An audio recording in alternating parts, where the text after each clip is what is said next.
Okay, so welcome everybody. Welcome to our webinar this morning, hosted by Novalis on nurturing ecological conversion, a group retreat based on the wisdom of Laudato Si.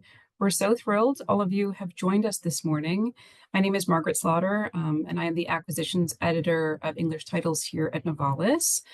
This book is co-published with Loyola Press in Chicago, Illinois, so we extend a warm welcome to all of our American viewers if you're here. So I'm going to begin just by going over what's going to be happening in our webinar today. And then I will make introductions for our speakers, followed by a presentation of the book.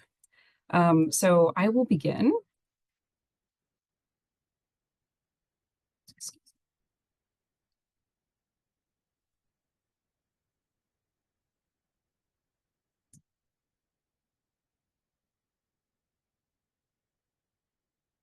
Okay, so the webinar is going to proceed in the following way. After I introduce our guest speakers, they will have 35 minutes to discuss the main questions that animate this book with our moderator, Edward Chateau, who I will introduce in a moment. As they exchange, I invite you to consider questions you'd like to hear addressed. Afterwards, we'll open the floor to questions and answers for the remaining 15 to 20 minutes. Questions can be entered into the Q&A chat box, which is at the bottom of your screen, during any time during the webinar, and I'll read them aloud in consecutive order when it's the question and answer period. We will be offering a special promotional code today for all of those who have elected to join us for today's webinar. So thank you so much for joining us. So that code is going to be made available at the conclusion of the webinar. I'll post it in the chat, so you don't have to worry about scribbling it down right now. I'll provide it afterwards. And that code will reflect our American and Canadian customers. So you can use it on our website, or you can also call customer service if you would prefer to do that, and I'll include all of that information in the chat for you. So please note that this webinar is going to be recorded, but the participants are not visible or audible. And also a version of the webinar will appear on our website within a week or so. So we invite you to rewatch if you'd like to, or to share with other friends. And when we do that, we will send out the information about the discount code at the same time. So I'm pleased to welcome back our Novalis moderator, Edward Chateau, you can see next to me here. He is head of the Center for Culture and Faith at Laudato, involved in circles of interreligious dialogue, and a columnist for Radio VM. He's a veritable polyglot and an Assumptionist priest, and he currently conducts French and English webinars at Novalis, so he does both, which is fantastic. So thank you so much for being with us here today. Okay, so I'm going to begin with the introductions of our authors and our speakers for today. So we're fortunate today to hear from our very own editorial director here at Novalis, Simon Appolloni, who helped bring this book into being. So it's very special that he's going to provide his insights here today. He's an assistant professor in the School of Environment at the University of Toronto. He is a scholar of religion, and he is a passionate advocate for the positionality of hope as we face our shared ecological futures. Today, we're joined by two of this book's three authors. The first is John McCarthy, who is a Jesuit scientist. He dedicates his time to understanding and conveying the relationships among faith, science, and care for creation. Fascinatingly, he's a lichen specialist, studying Newfoundland and Labrador lichens at the Department of Biology Herbarium at Laurentian University. Trevor Scott, who will be joining us, is also a Jesuit, our second author, and in fact, he's the director of the Jesuit Forum for Social Faith and Justice in Toronto. He's also a sessional professor with the University of Toronto's Regis College, focusing on the relationship between Ignatian spirituality and contemporary culture. The third author, who could not join us today, but whose work directly informs our conversations, is Yvonne Preuss. She is a spiritual director who has been leading retreats for over 30 years. Yvonne is the director of the Loretto Mary Home Spirituality Center, and she formerly chaired the Spiritual Direction Training Program at Loyola House in Guelph, Ontario. Okay, so now we can move on to a few words about the book. Nurturing Ecological Conversion responds to the papal encyclical Laudato Si, which calls for all humanity to care for our common home in God's creation. It responds by proposing a guide to leading spiritual retreat that reflects on this great world that we all share in, its rivers, its woods, its plains, and its mountains, specifically through a faith-based approach. Following the words of Pope Francis, this book accentuates the role of awe and wonder in helping us reimagine living in the natural world and honor our responsibility to it, specifically through the practice and structure of spiritual retreat. This book supports educators and facilitators of various age groups in guided sessions to reignite our connection to the planet. Its thoughtful reflections are anchored in the Canadian landscape, and there are many beautiful photographs in the book that detail the beauty of that landscape. These reflections are anchored in the landscape, and they're also supported by prayer and contemplative exercises with scriptural excerpts as well. So we're just waiting on our panelists to be admitted into the room. So please have a little patience as we help them with our technological issues here. So waiting for our panelists to join, I would like, first of all, to say this book that is quite interesting to read, bring us into a conversation about what is the place of, let's say, our view, our contemplating view on the creation, on the world as a whole. And I think it is also important to say that it is book structured as a retreat. It means there is a way to present the material about the subject of the environment, of the nature, of ecology. And there is also a way to give a space to meditate this, to ask ourselves certain questions, and to see how we can use it in our everyday life. So one of the things that our panelists underlined that we are very, very, let's say, amazed, at the same time a little bit indifferent to the world around us. We lost a way to look at the world as a sacred space, and not only as something that is utilitarian to us. So the participant of the writers of this book, they're trying to tell us how can we regain this contemplative look, which is also the look of commitment to take care of nature, to take care of creation as a whole. And it also means take care of ourselves. I hope they will join our panelists when will join us, can also help us to reflect how can we envisage, because this is one of the purposes of the book, how can we envisage the integral ecology in our life? You know, in the encyclical letter Laudato Si, which is very deeply discussed in various social circles, and let us be clear, not everyone agrees on every issue that Pope Francis brought into conversation. Everyone agrees it's an important issue, but then the accents and the nuances are not placed on the same points. So, but we all agree that what we live inside of ourselves and what we live outside of ourselves are deeply related, deeply linked. So in this book, the authors, they suggest to us, and in this reflection, how can we look at our landscape, the landscape that surrounds us outside, and how can we look at the landscape which really fashion us, construct us inside.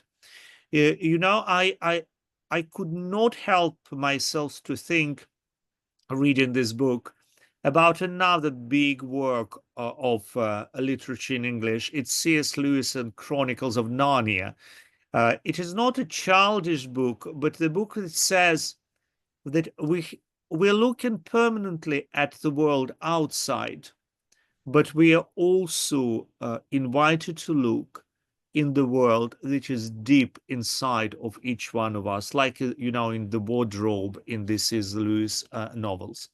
So we are invited to explore this landscape and to look at water, at the mountains, forests, desert, prairies, and to really to see how can we not only use this and live inside of this landscape, but also how can we really benefit and be carers, the stewards of this creation.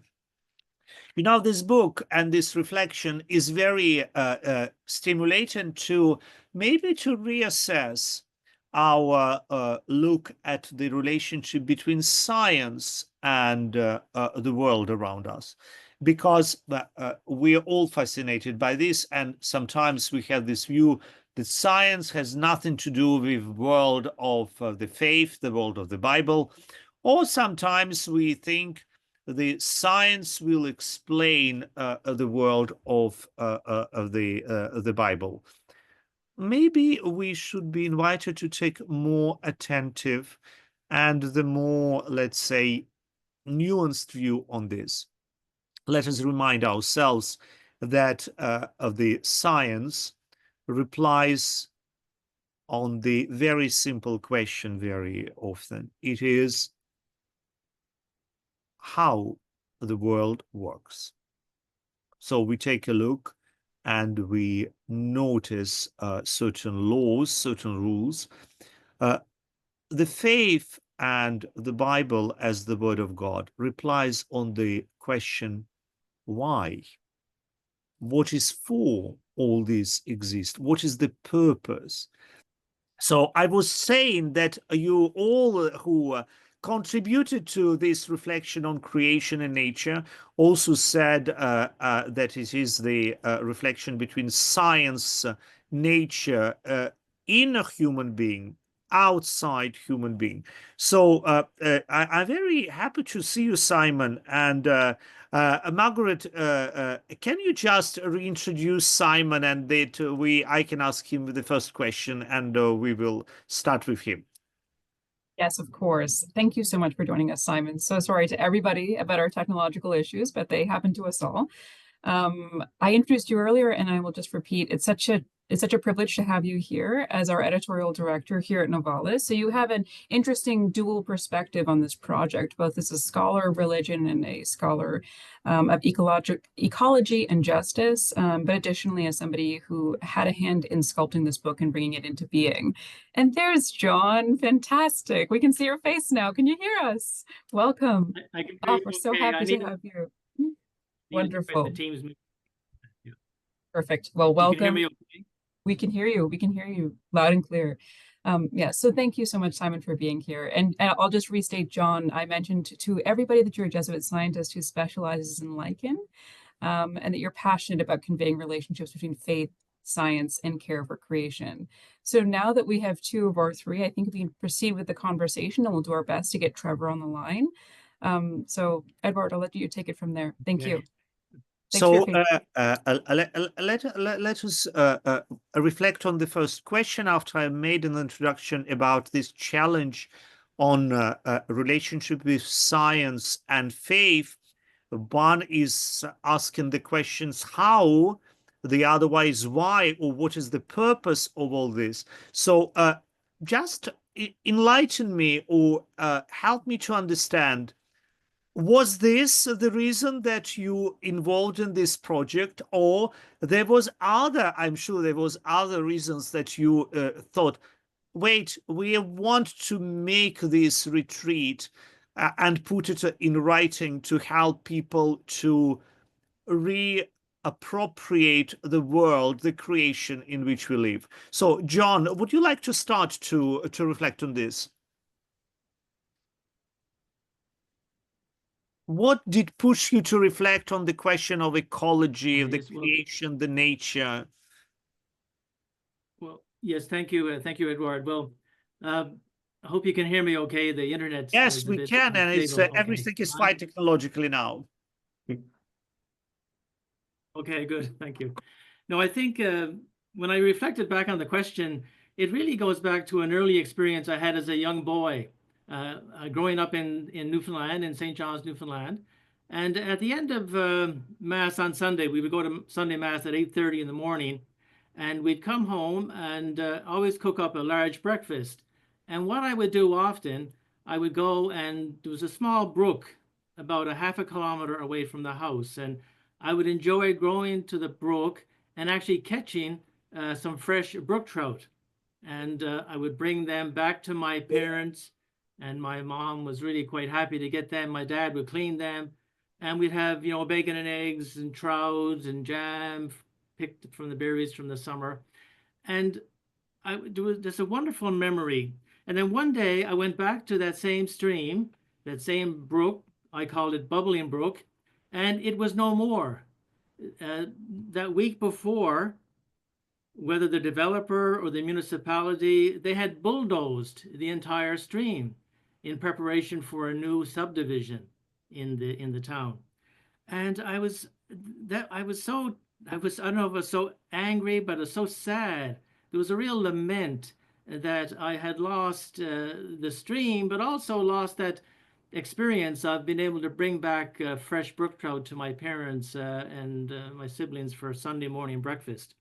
So that, I think, really marked me from the early years. And growing up in Newfoundland, I was quite taken by the hinterland of Newfoundland. I grew up on the horizon. I could always see the horizon of the North Atlantic. So there's this wonderful sense of an immense, beautiful world. And I was smitten by nature, fell in love with nature, and the love affair has never ended. So I think that was really, in many ways, the foundational experience, a really fundamental religious experience in my early youth. So maybe that's, in a word, maybe that's the origin of this book in some way, at least for myself. Yeah. Can you just explain to all of us this expression, to fall in love with nature? What do you mean by this? How do you how would you express it in other words? Because is it a contemplative look? Is it the world of sacred? Is it what are we talking about?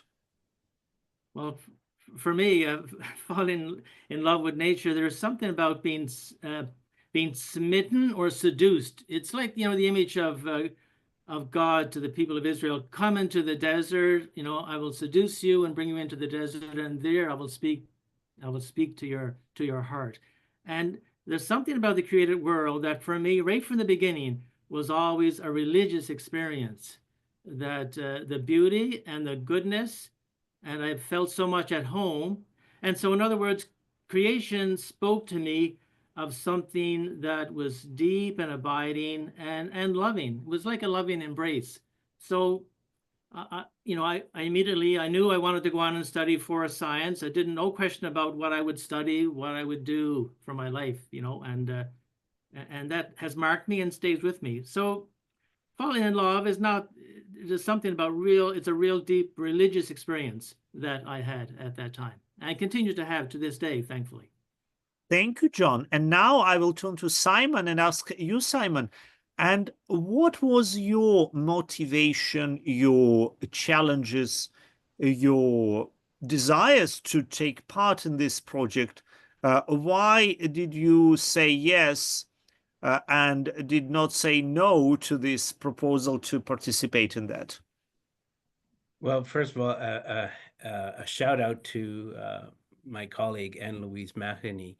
She actually came across a retreat that John was giving for fellow Jesuits, if I am not mistaken. That's correct. And she brought it back to us, and we said, "Oh my God, this is great!" And we then began the process of speaking with John, Trevor, and Yvonne. And we realized this is just what we need. This is what the world is clamoring for, something to make sense of the destruction we are seeing. John spoke about his love with nature. I think there is that bond people have, even if they don't recognize it, and they feel the pain, but they're also smelling the smoke from the fires, or even having to remove themselves from locations because of fires, the increased weather events. So they know something is wrong, and they ask, well, what does my faith say about this? So when we had this opportunity to bring a book together that allows people at their own pace, in their own measure, think these questions through, pray these questions through, and enter into a deeper relationship with the immediate natural world around them. We said, I think we're onto something. And then once we had the Canada side on board, we just talked to our friends south of the border, Loyola Press, and they said, yes, we're on too. And before you know it, we had a wonderful project. The immediate natural world around us, what all the participants, the authors of this project, you call the creation. So if we talk about this, what do we understand exactly by this word creation? This is my next question to ask you to reflect on, and to say what maybe when you define and give us the definition of this word, the creation, then maybe you can share with us as well, what is the part of creation that is appealing to you the most personally? Because certainly we look at everything, but particular elements talk to us more than others. So, John, would you like to start? So, what is creation? I would oppose the word creation, or at least put it in opposition to the word nature, because we very rarely use the word creation in the public discourse today. It's mostly the word nature. But, and I think there's a reason for this. It's interesting that the two major science magazines of the world, the one from England called Nature, and then the one from the US called Science. And so I think since the scientific revolution in the 16th century and the whole change in how we understand theology, creation for the first, say, 1500 years of the Christian tradition and into the Hebraic scriptures as well, always there's a sense that it's relationship. Creation is relationship, and it's a verb in many ways, you know. But I think with the rise of the scientific revolution in the 1500s, and maybe the so-called secularization through the centuries, we've kind of lost that notion of creation, and we're now left with the word nature, which in many ways has lost a vitality. It's almost like nature is things out there, stuff out there to be understood solely through the scientific methodology. And the science obviously is my bread and butter, and it's essential. It's an amazing way of looking at the world, but in many ways it doesn't go deep enough. So, because I think creation assumes a relationship. Creation ex nihilo, out of nothing, wires are something rather than nothing. And so the word creation really kind of engages that question and puts the entire world, including all of us, in relationship with the divine, created by love, sustained in love, and called forth to fullness in love. So yeah, it's a verb. It speaks of the beauty and the fecundity of the divine, the Trinity, and my Catholic Christian tradition. So it speaks something that goes deep. Whereas often today we consider only nature, and nature in a sense has lost its voice, but many people are hearing that voice and trying to give an articulation to it. And I think that the faith-based tradition, with its spiritual, sacred, value-laden language, can give some kind of word, can give some kind of vocabulary to that feeling, to that expression. Thank you very much, John and Simon. And what do you think about this? Well, now I'll put on my other hat as a scholar in religion, ethics, and environment.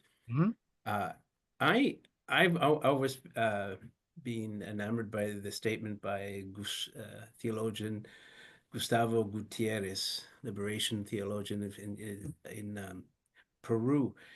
He stated that creation is the first act of liberation. And what is liberation? It's that act of us being the agents of our own destiny. And when you look, and I'm glad that there's a part in this book that talks about the cosmological underpinnings of creation, that we are actually 13.7 odd billion year development of love. And when you think of what principles were at play from the very beginning, one of them is, as enumerated by Thomas Berry and cosmologist Brian Swim, the notion of subjectivity, known in science by autopoiesis, or better yet, self-organization. And from the very beginning, the universe was self-organizing, which is the most beautiful gift God could give. Organize, self-organize. Yes, there was another principle of gravitation, communion, come together. But also another wonderful gift of differentiation, mutate into differences, and so that you multiple beings.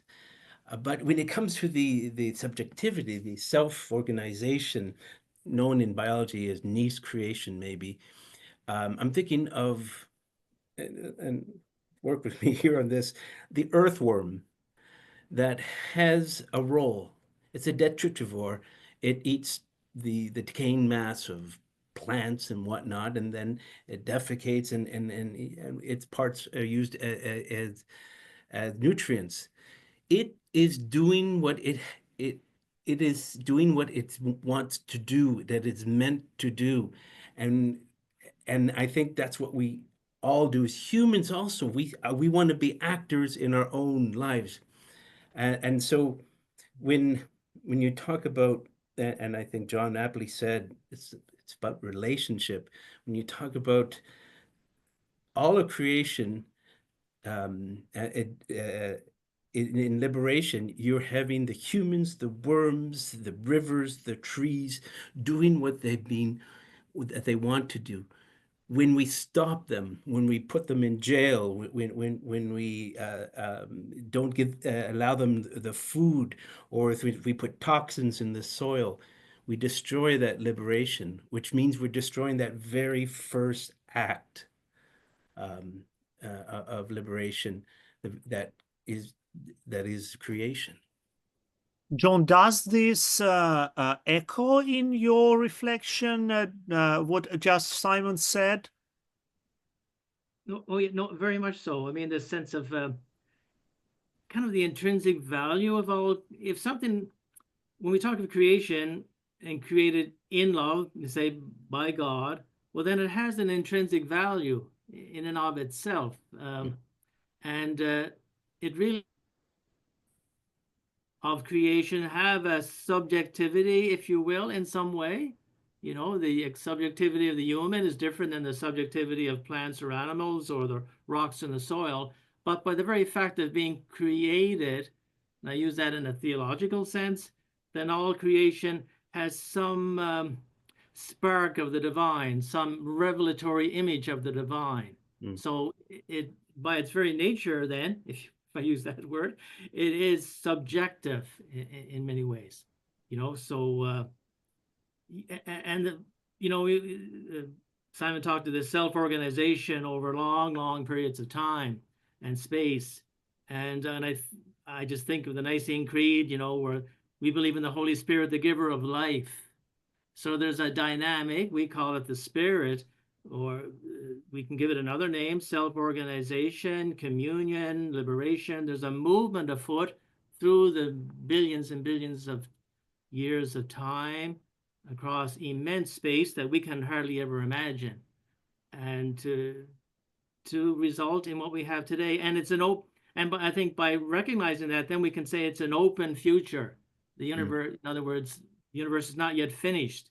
There's a sense of hope and a dynamism toward the future. Yes. So it's very interesting what you've said, both in the way that, in the beginning of this webinar, when we were waiting and trying to sort some problems that related to relationship, I was very hesitant to use the words nature, environment, creation, because we all understand these words are not exactly the same thing. They don't cover exactly the same thing, and they don't echo in ourselves in the same way, and they don't provoke the same commitment. You are not related to your car in the same way that you related to your children, your friends, your parents. Even some people do sometimes and confuse the roles. So now let us, after we were retrieved, and there was two of us, Margaret and I, and then we started to explode and to be in relationship. And John appeared, Simon appeared, and now Trevor appeared. Trevor, can you hear us, and can you appear on the camera, or is it still difficult? I can hear you. I don't know if you can hear me, but I don't. Yes, we can hear you. So I was asking the question, and we just were discussing what is the creation. Let me ask you, what is the creation for you? How do you approach this? Okay, I'm still putting my thoughts together with all the technical, but it's a creation is us. It's you, it's me, it's all the creatures around us, the world around us, including the environment. It's all of our relations. We are created in God's image, and we often have, as human beings, a sort of self-centered sort of notion of that human beings are created in God's image. And with the incarnation of God through Christ, we anthropomorphize our creation, that we become instinctively, we think of ourselves as the center of creation. So in that sense, the incarnation kind of holds us back, because it captures our imaginations. Jesus captures our imagination so powerfully that that we think that we are creation. But creation is all of our relations. That we are an elevated part of creation, but we are not all of creation. And so we have to think of ourselves more powerfully, imaginatively, and as creation is our ecological selves, not just ourselves not just ourselves. It's all of our relations. It's interesting, all of you, and Simon and John and you, Trevor, you're talking about relationship.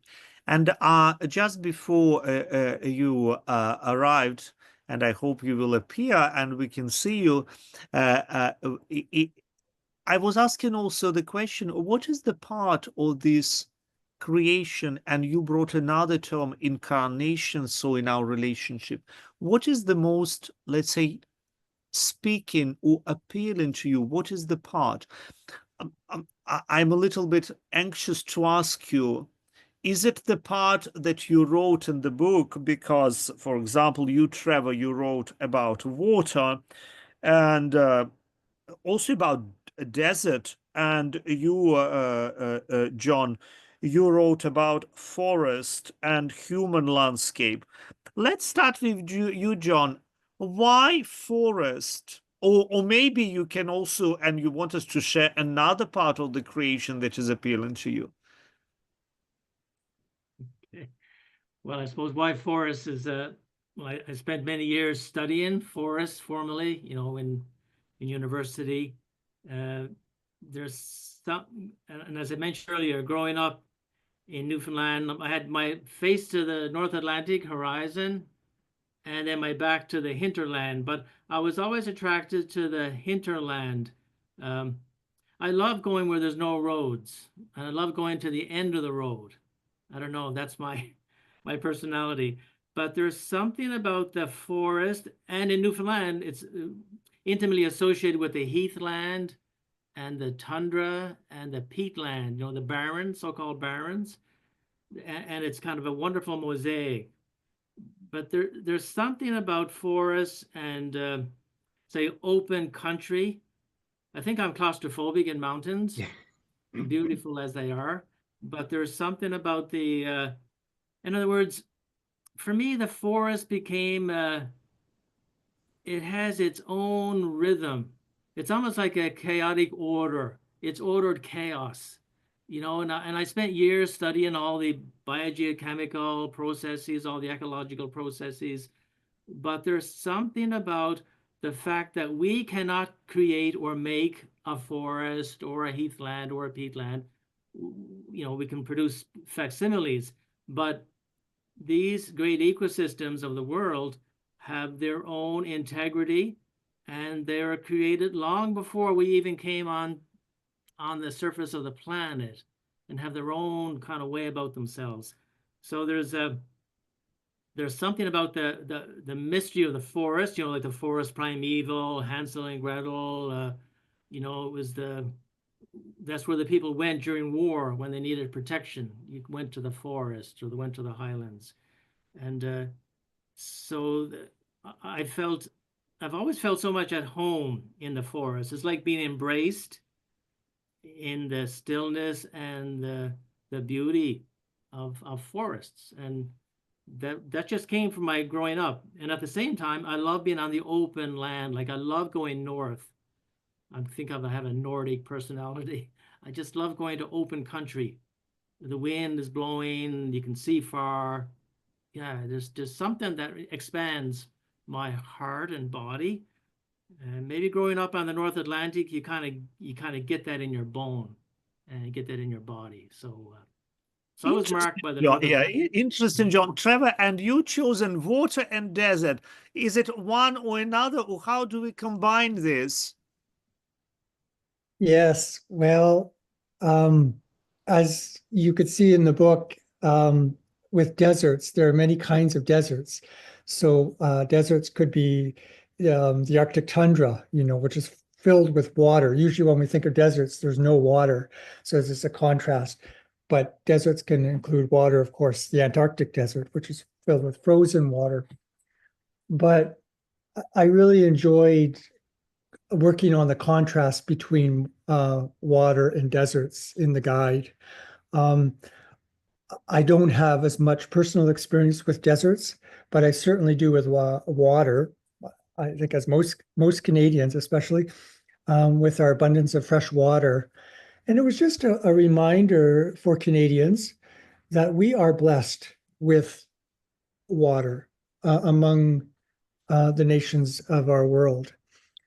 And I grew up personally on water. I grew up in Northern Ontario, and so growing up on Lake Superior, the largest freshwater lake in the world by surface area, and I still go up there every year to hike and to photograph. And I just, yeah, it's a blessing, and it is endangered, and there's geopolitical issues that are involved with our abundance of fresh water. I won't get into the details, but people envy our fresh water.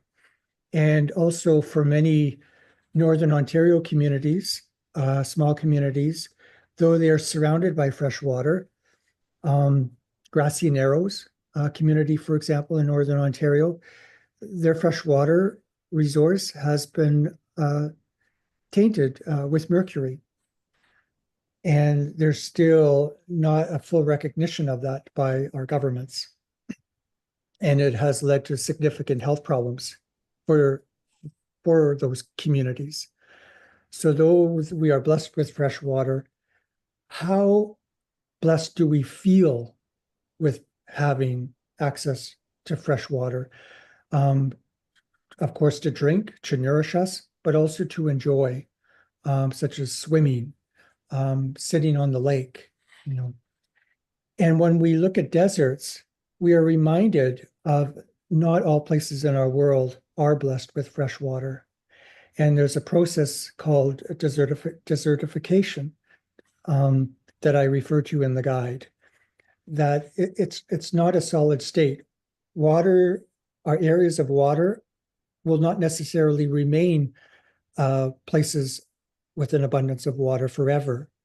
That there are places in our world that are under threat of desertification, that lakes like the Aral Sea is on the process, it's becoming extinct. And so I think we really need to reflect on the motion of our ecology, that they're not static relationships, that if we're not fully aware of what we're blessed with, we're going to lose it. We're in high risk of losing it. And we see that even in Northern Ontario. Not desertification, of course, but the poisoning of our water systems is one example, one consequence of not taking our blessings seriously, I guess you could say. Yeah, Trevor, and it's interesting because you really underline in a few lines during your reflection that what we see and realities around us, they really deeply affect the inner being inside of us. In our inner life affects what is surrounding us. So we are really in relationship. And before we will move to the questions and answers, because we lost a little bit of time, but there is a possibility to ask the questions. I would ask Simon, briefly, but you who are not wrote like a contributor to this retreat in book, what are your favorite part of the creation? For me, it's always been water. Every time I'm in need of solace, I just go to a body of water. And hearing both John and Trevor talk, it made me consider going back to that question of relationship and what John said much earlier with the loss of his water, that brook that you spoke about, and that deep sense of loss. And I just quick observation. I sometimes think as Christians we forget that we as a species are. We as at least as Homo sapiens sapiens 200,000 years we were in these forests with the water, and it's only in the slightest bit of time that we're in the cities, the urban dwellings. And so when we lose that brook, that creek, when we lose that forest, we feel we're losing part of ourselves because of that relationality that John was talking about earlier. And so for me, yes, water, but when I see denuded forests, I weep inside. Thank you, Simon. I'll have the last question by the end that also will make like a summary of our conversation. But now I turn to Margaret, and she will guide us through the questions that you can write in the Q&A sections. It's only by writing, and we will present them to the participants of this webinar, to John, Trevor, and Simon. So Margaret, it's Thank you. Thank you. Absolutely. Yes. So the chat box or the Q&A box is at the bottom of your screen. So please type in your questions and we will respond to them in order. But I just want to begin by thanking our speakers, especially in spite of our technical difficulties. Thank you for everybody for having grace and patience. It's really important. So thank you. I'll begin with the first question, which is from Sergey. He asks, there is also the philosophy of Nietzsche, who sees God through nature and even says that nature is God himself. What do you think? So open question for any of our speakers. So who wants to start? Mm-hmm. I'll jump in. I see Simon is going into this. We can't. Long before Nietzsche, the early fathers of the church proclaimed there are two books of revelation, one being scriptures, the other being the natural world. Just try to imagine our concept of God if we lived on the moon. We would have a totally different concept of God. We have revelation in the natural world as well. John, Trevor, do you want to say a few words on these questions about what Margaret asked? I'll do, just picking up on what Simon said. Yeah, the whole really long-standing tradition about the two books of Revelation, you know, that creation by its very fact is revelatory.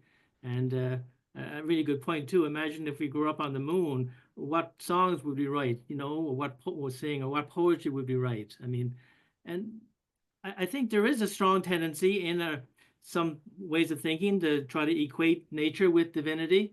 But I think in the end, and this does a disservice to creation, you know, that nature has its own integrity. It's not divine. You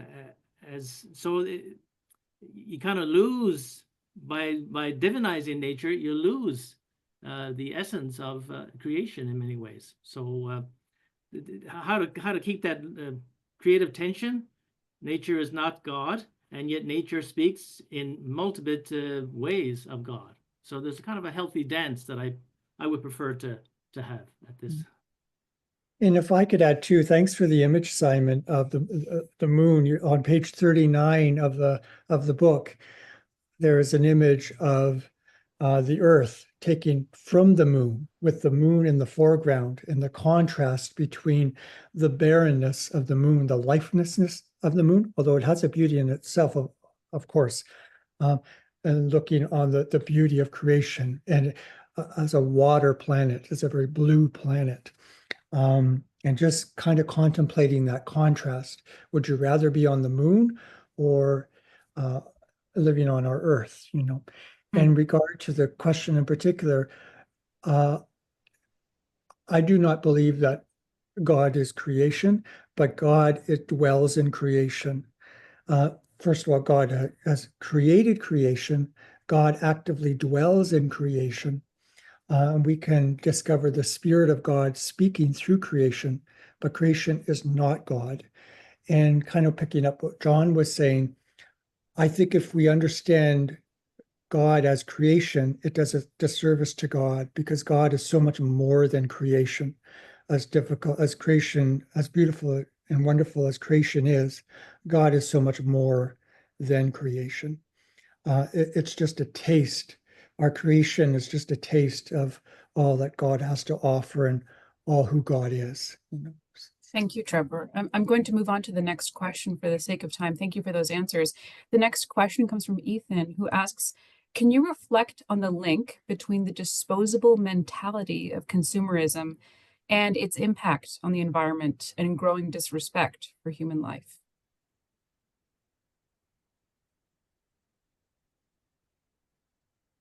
Simon, would you try again to be first?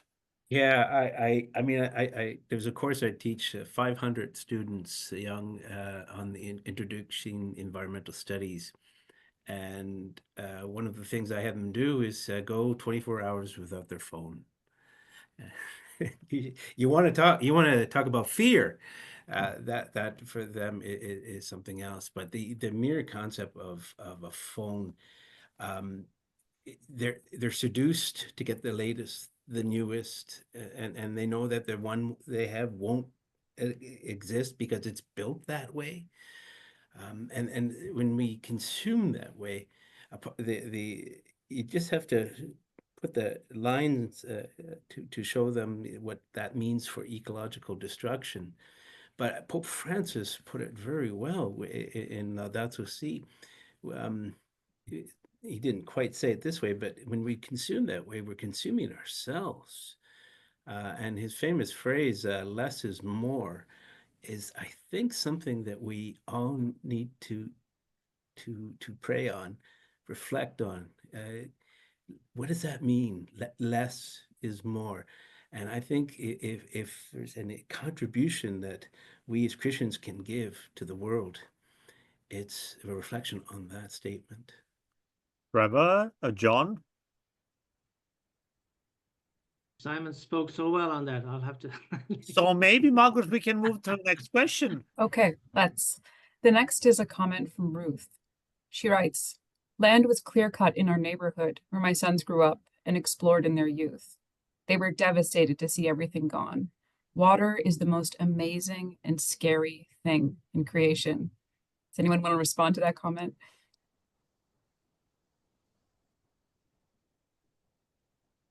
I think Water is the Trevor, you most should amazing. Water is the most.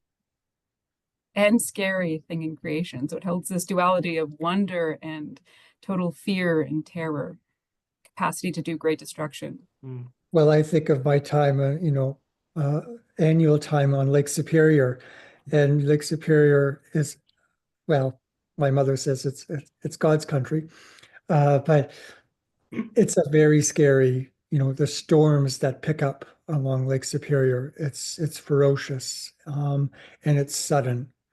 There's, it's a very sublime place, and like when we think of sublime, it's beautiful but overpowering at the same time.